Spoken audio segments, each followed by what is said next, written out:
They said she was a jinx. They said she drew ruin to any man who dared glimpse her face. Her own kin, they claimed, pleaded with the settlement of Desolation Gulch, Montana Territory, to banish her before she tainted them all. That's why they dragged her into the muddy heart of town, a coarse canvas hood over her head and rope binding her wrists. No more than a stray dog. The men jeered. The women averted their gaze. The preacher offered no solace. But Cole Harding did not jeer. He stood at the edge of the assembly, tall and resolute, his broad shoulders enveloped in a heavy grizzly bear hide coat dusted with snow. He descended from the Grizzly Tooth Peaks to trade for gold dust and provisions before winter sealed the trails. He hadn't come for a wife. Yet there she was. The auction block was merely an old wagon turned on its side in the muck, and a gaunt man named Jebediah Flint stood upon it, flapping a paper as if peddling prime livestock. Strong frame. Jebediah bald. Young, no ailment, just ill-favored in countenance. The crowd snickered. The woman did not stir. Even with the hood obscuring her head, Cole noted a peculiar defiance in her stance. She was not bowed in shame, but stood erect. Her chin was held high beneath the coarse cloth. "How much?" a voice piped. $8. Jebediah barked. $8, and she's yours. You won't have to look at her. Keep the hood on if you fancy. A boozy prospector lurched forward. 4. 6.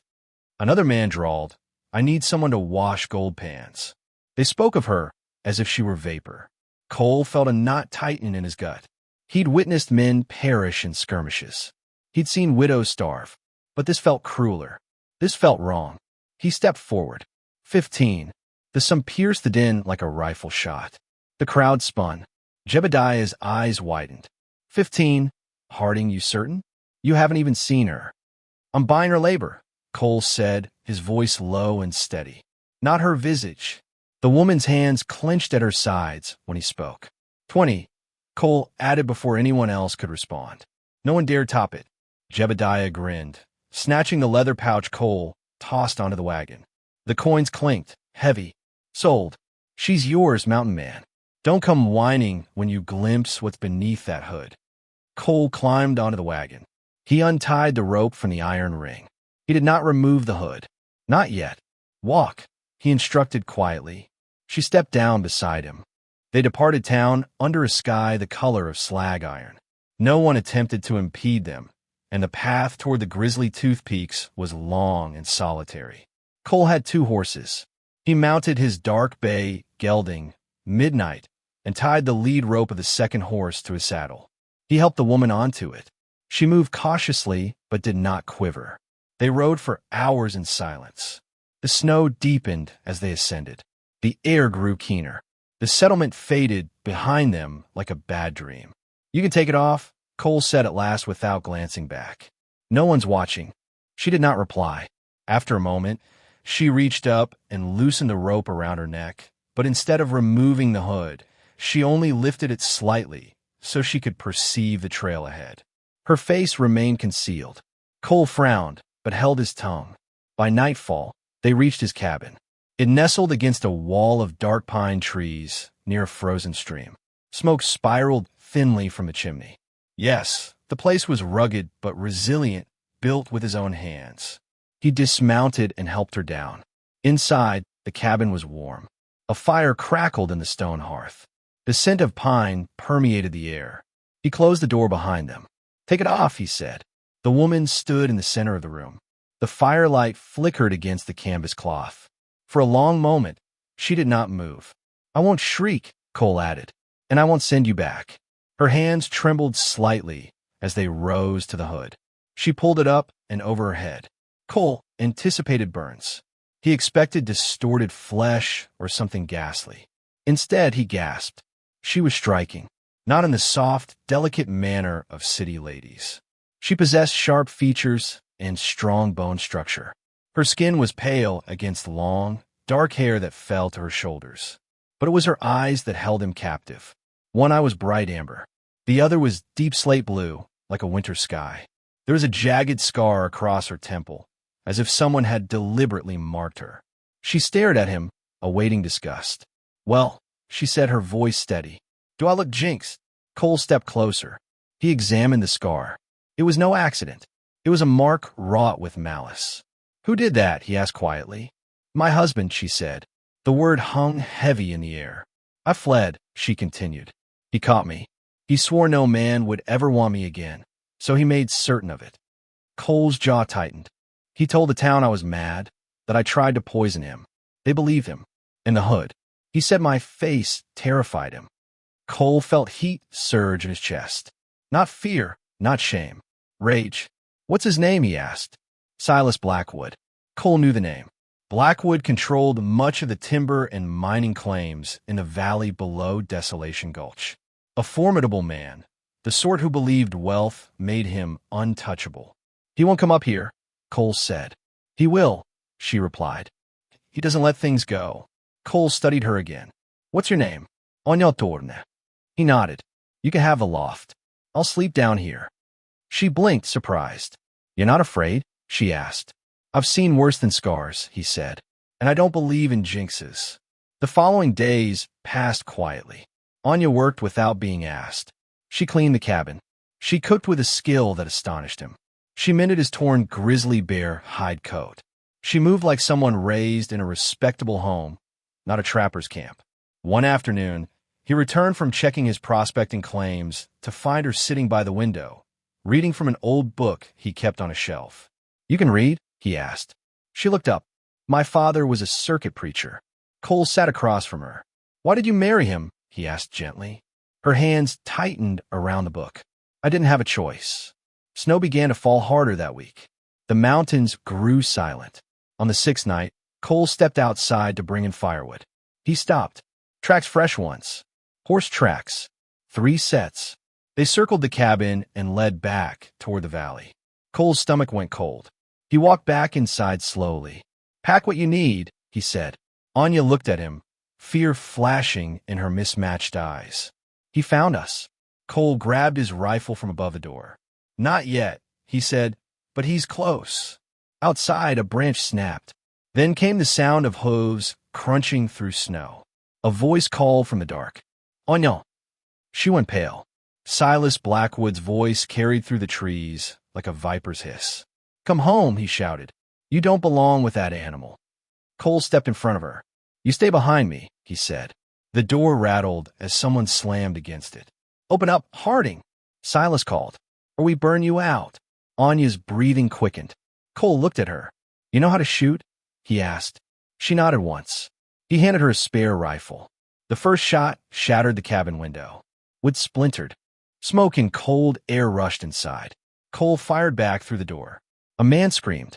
Anya moved to the sidewall and aimed toward the shadows near the storage shed. Another shot rang out, more shouting. Silas's voice roared in anger. You think you can keep what's mine? Anya's eyes hardened. I was never yours, she whispered. Cole glanced at her and saw something fierce rise in her expression. Not fear, not shame, but strength. The door cracked under another heavy blow. Cole reloaded. They'll try the back, he said. Anya ran to the rear window. She steadied her rifle and waited. The latch began to move slowly. Without hesitation, she fired through the wood. A body fell. Silence followed. For a brief second, the snow outside swallowed all sound. Then Silas shouted from somewhere near the tree line. This isn't over. Cole stepped to the broken window. Through the blowing snow, he saw a figure retreating on horseback. Silas Blackwood was not dead. He was retreating, but the look he gave the cabin before vanishing into the storm promised something worse than tonight. Cole shut the door and barred it tight. Anya stood, shaking now, the rifle still in her hands. He walked to her and gently lowered it. You did good, he said. She looked at him, tears finally breaking free. He won't stop. Cole stared into the storm outside. Then neither will we. The wind howled against the cabin walls. Winter had only just begun. The storm lasted 3 days. Snow buried the cabin halfway to the windows. The world outside turned white and silent, but Cole knew silence in the mountains never meant safety. It meant waiting. Anya moved through the cabin with purpose. She did not speak much after the attack. She chopped kindling with sharp, quick strokes. She kept the fire alive. She cleaned the rifles and laid them side by side on the table. On the second night, Cole woke to the sound of her crying softly in the loft. He sat up on his cot near the door. "Anya," he called gently. The crying stopped. After a moment, she climbed down the ladder. Her hair was loose around her shoulders. The jagged scar on her temple caught the firelight. "I dreamed he found me again," she said. Only this time, no one was there to help. Cole stood. He walked to the hearth and added a log. "He's flesh and blood," Cole said. "Not a specter, and flesh and blood can bleed." Anya studied him. "You talk like an old soldier." "I was," he answered. "Cavalry. I learned something in the war." "What?" "That fear is loud before a fight, but after the first shot, it goes quiet. Then it's just action." She nodded slowly. "You're not afraid of him," she said. "I don't like bullies," Cole replied. On the fourth morning, the storm cleared. The sky was bright and cold. Cole stepped outside to check the tree line. More tracks, not just 3 this time. 5. They had returned during the storm and watched again. Cole crouched in the snow and studied the marks. The horses were heavy, well-fed, not tired. Silas was serious. He walked back inside. "They're not done," he said. Anya's hands froze on the cup she was washing. "How many?" "5 now." She took a breath. "He won't stop until I'm back in chains." Cole looked around the cabin. "They won't attack in daylight," he said. "They'll wait for dark." "Anya stod strita." "Then we don't wait," she said. Cole raised an eyebrow. "We take the fight to him." She met his eyes. "Yes." The idea hung between them like a spark near dry kindling. "Silas's timber estate sits near the lower valley," Anya continued. "There's a lumber mill warehouse at the edge of the property. If that burns, he loses his winter supply." Cole studied her carefully. "You want vengeance?" "I want freedom," she answered. That afternoon, they saddled the horses. The ride down the mountain felt different this time. Anya did not sit quiet and hidden. She rode beside Cole, her rifle strapped across her back. They reached the valley near dusk. There, Silas Blackwood's estate stretched wide across frozen fields. The main house stood tall and painted white with smoke rising from its chimney. The lumber mill warehouse sat apart from the rest, stacked high with cut timber. Cole tied his horse in the trees. "You sure?" he asked. "Anya noidit." They moved through the snow quietly. The estate hands were inside, keeping warm. Anya crept toward the warehouse. Cole followed inside. Timber bales rose high to the rafters. Barrels of tar and oil lined the walls. Anya pulled a small lantern from her coat. Her hands shook slightly as she struck a match. Cole placed his hand over hers. "No going back after this," he said. She looked at him, eyes steady. There was never going back. She lit the lantern and tipped it into the timber stacks. Flames caught slowly at first, then faster. They slipped back into the trees as smoke began to rise. By the time the estate hands noticed, the warehouse was fully ablaze. Men shouted. Buckets of water were thrown uselessly against roaring fire. Silas Blackwood stormed out of the house, coat thrown over his shoulders. Cole watched from the shadows as Silas stared at the burning warehouse. Even from a distance, Anya could see the fury twist his face. He scanned the tree line as if sensing her presence. Anya felt a strange calm settle inside her. "He knows," she whispered. "Yes," Cole said. "And now he's angry." "Good." They rode back up the mountain under a sky filled with stars. For 2 days, nothing happened. Then on the third night, the attack came. It started with fire. A flaming torch struck the stable roof. Cole was outside chopping wood when he saw it. He ran to the well, shouting for Anya. She rushed out with a bucket. More torches flew from the darkness. 5 riders circled the cabin. Silas's voice cut through the chaos.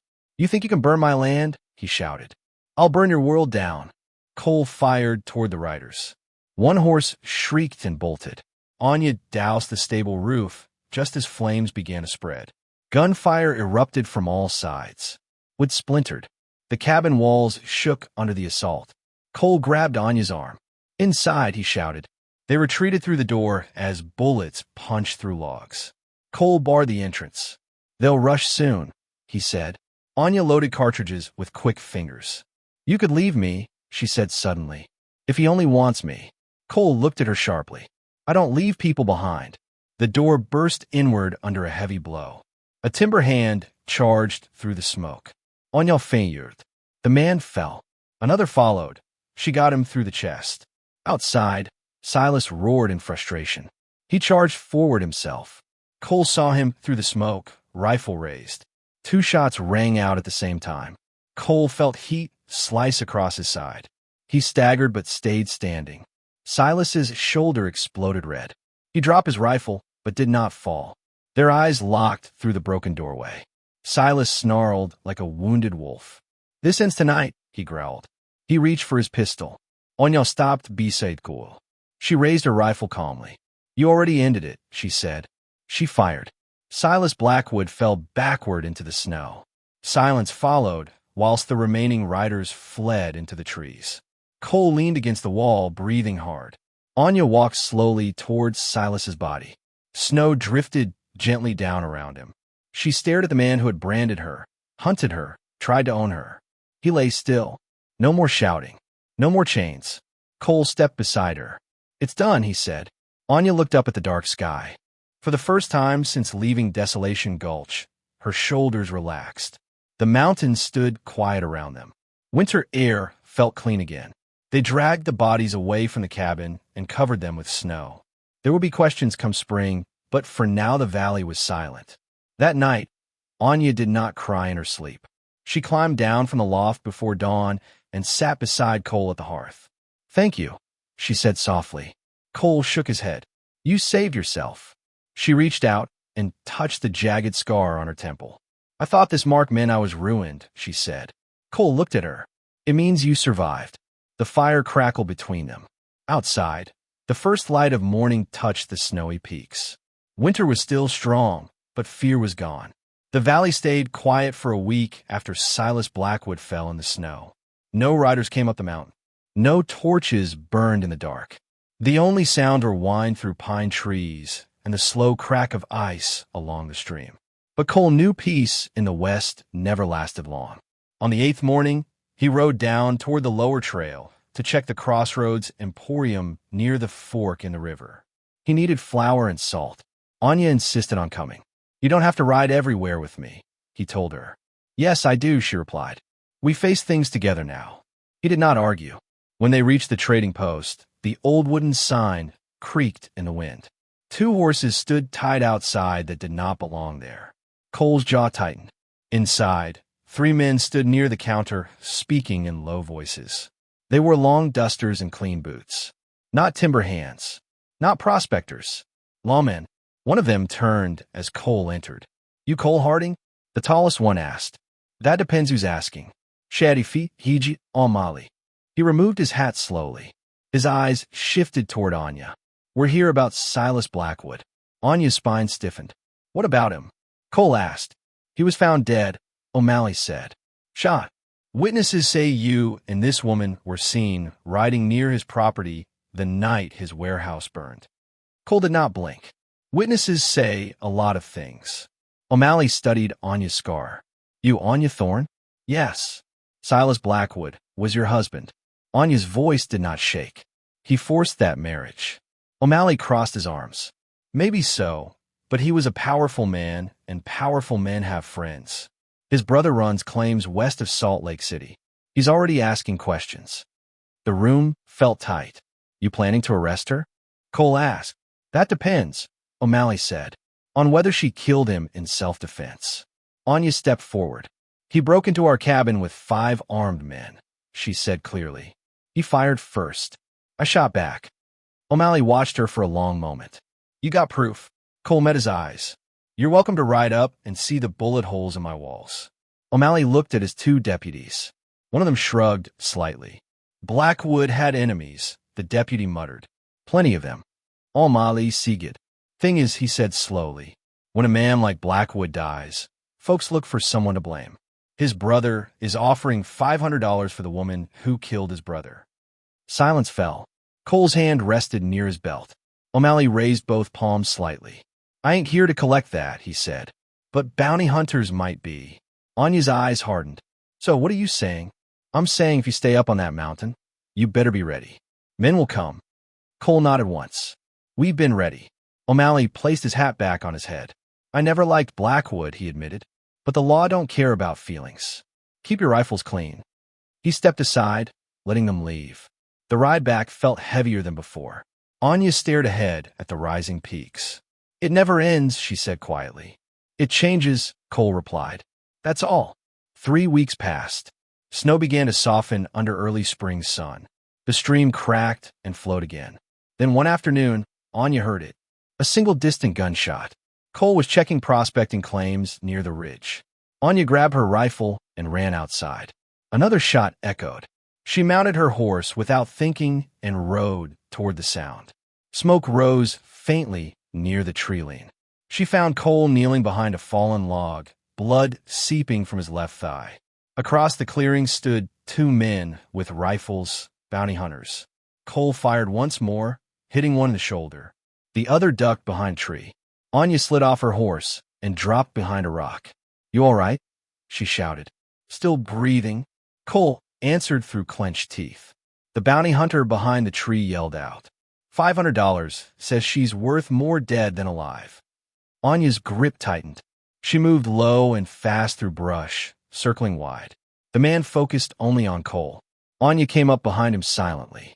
Turn around, she said coldly. He spun halfway before she struck him across the head with her rifle stock. He collapsed into the snow. The other bounty hunter fled, dragging his wounded arm. When Anya ran to Cole, his leg was bleeding badly. She tore fabric from her skirt and pressed it against the wound. You came alone, he muttered. You would have done the same. She helped him back to the cabin slowly. For 2 days, she stayed at his side. She cleaned the wound. She boiled water. She fed him broth. On the second night, as rain tapped against the roof, Cole looked at her from his cot. You could leave, he said quietly. Ride east. Take money from Blackwood's estate. Start fresh. Anya shook her head. I don't want fresh, she said. I want this. He studied her face. The jagged scar no longer looked like damage. It looked like strength. You sure? He asked. She sat beside him. They tried to sell me with a hood over my head, she said. You were the only one who saw me standing straight. I'm not running anymore. Weeks passed. Spring melted the last of the snow. No more bounty hunters came. Word spread quietly that Silas Blackwood's death had been ruled self-defense.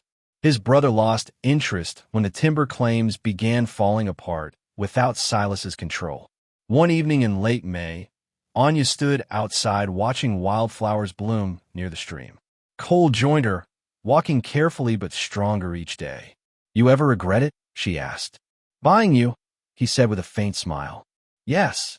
He looked at the mountains glowing gold in sunset light. I thought I was buying help for winter, he said. Turns out I was buying trouble. She laughed softly. Then why keep me? He met her mismatched eyes. Because trouble like you makes life worth fighting for. Anya felt warmth spread through her chest, and the wind carried the scent of pine and fresh earth. You know, she said gently, you never asked me to marry you. Cole blinked. I figured you'd had enough of that word. She stepped closer. With the right man, it means something.